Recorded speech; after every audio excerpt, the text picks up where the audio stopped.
Welcome back guys. आज हम class 10th biology के चैप्टर 1 का पार्ट 2 पढ़ेंगे। तो पार्ट 2 में हमें क्या पढ़ना है? बैलेंस केमिकल इक्वेशंस के बारे में। देखो, केमिकल इक्वेशन जो होती है दो टाइप की होती है, या तो वो बैलेंस्ड होगी या फिर वो अनबैलेंस्ड होगी, यही होती है। ठीक है, जैसे मैं एक एग्जांपल ले लेता हूं, Mg+O2, जिसमें मैग्नीशियम रिबन को जला रहे थे तो MgO बन रहा था। ठीक है, मैग्नीशियम ऑक्साइड बन रहा था।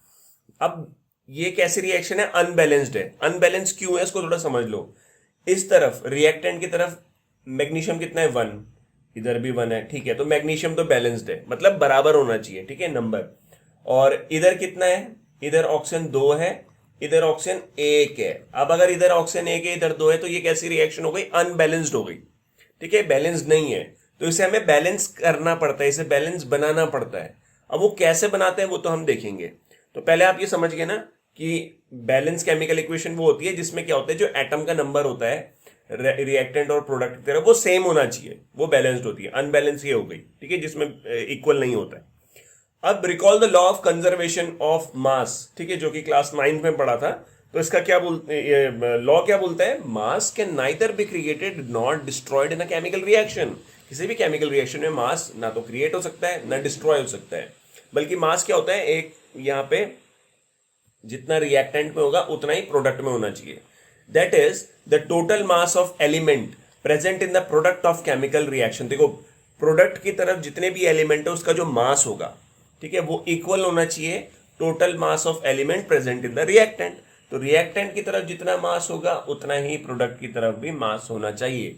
In other words, the number of atom of each element remain the same. तो बस ये ध्यान रखो कि नंबर ऑफ एटम क्या होने चाहिए? सेम रहने चाहिए यार। अगर सेम नहीं है तो वो बैलेंस नहीं है।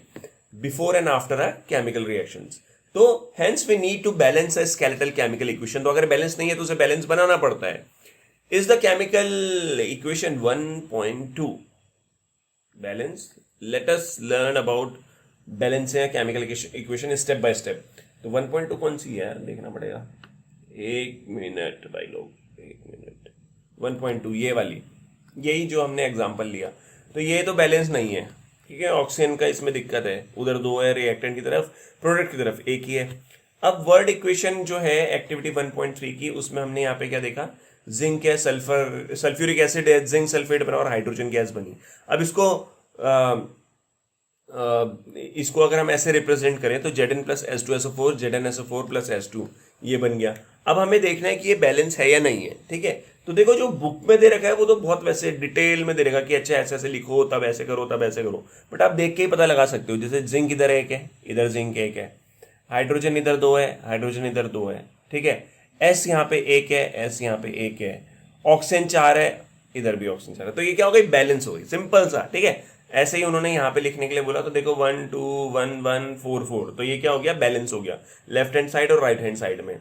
अब यहाँ पे क्या है? नंबर ऑफ एटम जो हर एक एलिमेंट के हैं वो सेम है दोनों तरफ ना, बोथ साइड। तो ये बैलेंस केमिकल इक्वेशन हो गई। अब let us try to balance the following chemical equation, जिसमें Fe+S2SO4, Fe3O4+S2। तो अगर मैं यहाँ पे फिर से चेक करूं तो भाई आयरन कितना है? देखो, बैलेंस तो है नहीं। यहाँ पे 1 है, यहाँ पे कितना है? 3। यहाँ पे हाइड्रोजन कितना है? 2, ठीक है, यहाँ पे 2 है। ऑक्सीजन कितना है? यहाँ पे 1, यहाँ पे 4 है। तो ये तो बैलेंस है ही नहीं। तो to balance a chemical equation हमें सबसे पहले यहाँ पे वो स्टेप वाइज बोल रहा है, ऐसे कोई करता तो है नहीं। फर्स्ट ड्रॉ करो बॉक्स को उसके चारों तरफ, और बॉक्स में कोई भी आपको चेंज नहीं करना है, ठीक है। बॉक्स के अंदर कोई भी चेंज नहीं करना है बेसिकली। फिर आपने यहाँ पे लिख दिया कि कितने कितने एटम्स जो है एलिमेंट के वो प्रेजेंट है। तो यहाँ 1 है, यहाँ 3 है, यहाँ 2 है, यहाँ 2 है, यहाँ 1 है, 1 का 4 है। अब it is convenient to start balancing with a compound. अब हमें देखो ऐसे कंपाउंड को लेना है जिसके अंदर सबसे ज्यादा एटम है, ठीक है। बैलेंस करने के लिए सबसे पहले हमें ऐसे कंपाउंड को लेना है जिसका एटम सबसे ज्यादा है। तो इट में भी रिएक्टेंट या प्रोडक्ट कहीं पे भी हो सकता है वो। अब अगर मैं यहां पे देखूं तो मुझे क्या दिखेगा? सबसे ज्यादा किसमें मिल रहा है? Fe3O4 में मिल रहा है, ठीक है। ये वाला यहाँ इसमें सबसे ज्यादा एटम मिल रहे हैं, तो मैं Fe3O4 को पकड़ूंगा पहले, ठीक है। और Fe3O4 मतलब आयरन कितना है इसमें? 3 है, और ऑक्सीजन कितना है? 4 है। अब यहाँ पे सबसे पहले मैं ऑक्सीजन को बैलेंस करूंगा, तो मैं ऑक्सीजन का वो एटम का नंबर लिख लेता हूँ, ठीक है। तो रिएक्टेंट में क्या है, रिएक्टेंट में हमारा H2O प्रेजेंट है, मतलब ऑक्सीजन हमारे पास कितना है, एक, और दूसरी तरफ क्या है, Fe3O4, मतलब ऑक्सीजन कितना है, 4। ठीक है, तो ये मैंने ऐसे लिख दिया 1 इन वाटर, और ये 4 जो है Fe3O4 में ऑक्सीजन प्रेजेंट है। अब मुझे बैलेंस करना है, तो मुझे सिंपल सिंपल क्या करना है, इसके आगे इंटू 4 कर देना है, या पीछे लिख दिया यहाँ पे इंटू 4 कर दिया, इंटू 4 कर दिया। तो अब क्या होगा, देखो H2O, ठीक है, H2O है, आगे पे मैंने 4 कर दिया, क्योंकि हमने ब्रैकेट बनाया था ना, ब्रैकेट के अंदर कोई चेंज नहीं करना, ये कर दिया। तो ये ऑक्सीजन जो है ये 1 इंटू 4, ऑक्सीजन कितना हो जाएगा, 4 हो जाएगा। इधर भी ऑक्सीजन क्या हो गया, 4 हो गया। ठीक है, ये हो गया। अब एक एक स्टेप वाइज चलेंगे। पहले हमने क्या देखा, ऑक्सीजन जो है वो बैलेंस हो चुकी है। ठीक है, समझ रहे हो ना, ये H2O था और ये Fe3O4 था। तो यहाँ पे 4 ऑक्सीजन है, तो मैंने इंटू 4 कर दिया, तो ये कितना हो गया, ये यहाँ पे 1 था इसमें, तो ये 1 इंटू 4 ऑक्सीजन, और इधर भी 4 ऑक्सीजन हो गया। तो ये तो हो गया। अब to equal the number of atom it must be remember that we can not alter the formula of a compound. अब हमें फॉर्मूला चेंज नहीं कर सकते, ठीक है, या एलिमेंट्स को हम चेंज नहीं कर सकते। For example, to balance oxygen we put coefficient 4 in H2O। H2O के आगे हमने 4 लगा दिया था ना, ठीक है, और तो उसे हम ऐसे नहीं लिख सकते H2O4 या H2O ब्रैकेट में 4, ठीक है, वो H2O का H2O ही रहेगा। Now the partially balance equation तो ये हो गई। अब ये पार्शियली बैलेंस है, इसमें ऑक्सीजन जो है वो तो बैलेंस है, बट क्या चीज बैलेंस नहीं है अभी, आयरन। आयरन यहाँ 1 है, यहाँ पे कितना है, यहाँ पे है 3, साथ में और क्या बैलेंस नहीं है, हाइड्रोजन। अब जैसे मैंने ये लगाया था ना 4, तो ये तो इससे इंटू होके 4 हो गया, बट ये भी तो इंटू होगा ना, हाइड्रोजन जो है, तो 4 टू जा 8 हाइड्रोजन इधर है, इधर कितना है, 2 ही है।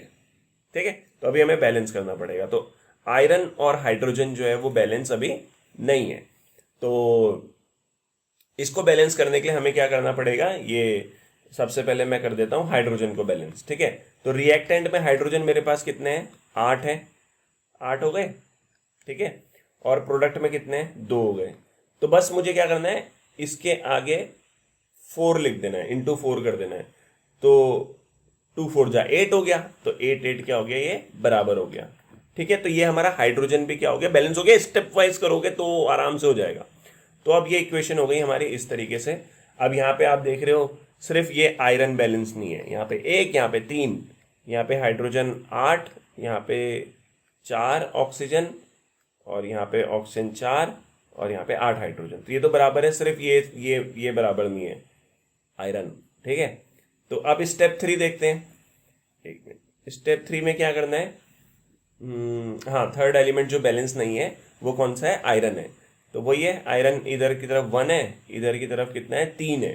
ठीक है, तो मैं सिंपल सा क्या करूंगा, इसके आगे 3 लगा दूंगा जहां पे 1 है, इंटू 3 कर दिया मैंने। तो ये कितना हो गया, 3 आयरन, और इधर भी 3 आयरन हो गए। To equalize iron we take 3 atoms Fe, ये LHS में वो लिख दिया यार आपने, 3 लिख दिया। ये बहुत कॉमन सी चीजें हैं, वो इन्होंने स्टेप वाइज दे रखा ना, तो थोड़ा ज्यादा वो लगता है। अब फाइनली क्या हो गया, यहाँ पे बैलेंस केमिकल इक्वेशन बन गई। अब बैलेंस बन गई तो देखो क्या है, आयरन 3, हाइड्रोजन 8, ऑक्सीजन 4, ये है ना 1 इंटू 4, ठीक है, 4, इधर भी 4। तो ये हो गया हमारा कंप्लीटली बैलेंस्ड इक्वेशन। तो the number of atom of element on both side are equal, this equation is now balance, और this method of balancing chemical equation is called hit and trial method, as we make trial to balance the equation by using the small whole number coefficient। तो हमें ऊपर लगाना है, मतलब ये आगे हम लगाते हैं ना होल नंबर इस तरीके से, फिर उसको क्या करते हैं, मल्टीप्लाई करते हैं, और तब चेक करते हैं कि बैलेंस हो रही है नहीं हो रही। अब ये तो हो गई हमारी बैलेंस। अब हमें क्या करना है, सिंबल लिखने हैं, किसके लिए, फिजिकल स्टेट के लिए। मान लो एक केमिकल रिएक्शन है, उस केमिकल रिएक्शन में मेरे पास आयरन है, तो आयरन कैसा होता है, सॉलिड होता है, तो मुझे ब्रैकेट में क्या लिखना पड़ेगा, S, ऐसे सॉलिड लिखना पड़ेगा, बस यही चीज है वो। तो carefully examine the above equation, does this equation tell us about any physical state, नहीं, रिएक्टेंट और प्रोडक्ट की फिजिकल स्टेट तो मुझे पता चल नहीं रही है, कोई भी इंफॉर्मेशन जो है मुझे इस इक्वेशन से नहीं पता चल रही है। अब to make a chemical equation more informative, मतलब मैं केमिकल रिएक्शन को देखूं और मुझे कई चीजें पता चले तो फिजिकल स्टेट जो है रिएक्टेंट और प्रोडक्ट की वो भी लिखना जरूरी है। जैसे गैसेस, लिक्विड और एक्वस और solid state of reactant and product are represented by the notion. ये गैस हो गया, लिक्विड हो गया, एक्वस हो गया और सॉलिड हो गया। ठीक है, अब इसमें वर्ड इक्वेशन, वो वर्ड जो एक्वा है, सॉरी इक्वेशन कह रहा मैं, वर्ड एक्वा है, एक्यू, वो क्या रिप्रेजेंट करता है, वाटर को। ठीक है, तो यहाँ पे एक्यू हो गया और एल लगा देंगे तो लिक्विड हो जाएगा उस फॉर्म में। अब यहाँ पे हमारे पास सबसे पहले जी जो है वो गैस के लिए यूज होता है, तो यहाँ पे सिंपल है यार, ये सॉलिड है, ये गैस है, ये सॉलिड है, ये गैस है। ठीक है, ओके, तो ये क्या है बेसिकली, ये स्टीम है। वाटर, वाटर जो है वो गैस की फॉर्म में, मतलब स्टीम है उसकी। अब हाँ, using physical state are not included in the chemical unless it is necessary. हाँ, अब जरूरी नहीं है कि हमें यार वो फिजिकल स्टेट लिखनी ही जरूरी है, ऐसा नहीं है, वो हमें मतलब रिक्वायर्ड नहीं होती है, बट लिख भी सकते हो उसको, इतना नेसेसरी नहीं होता।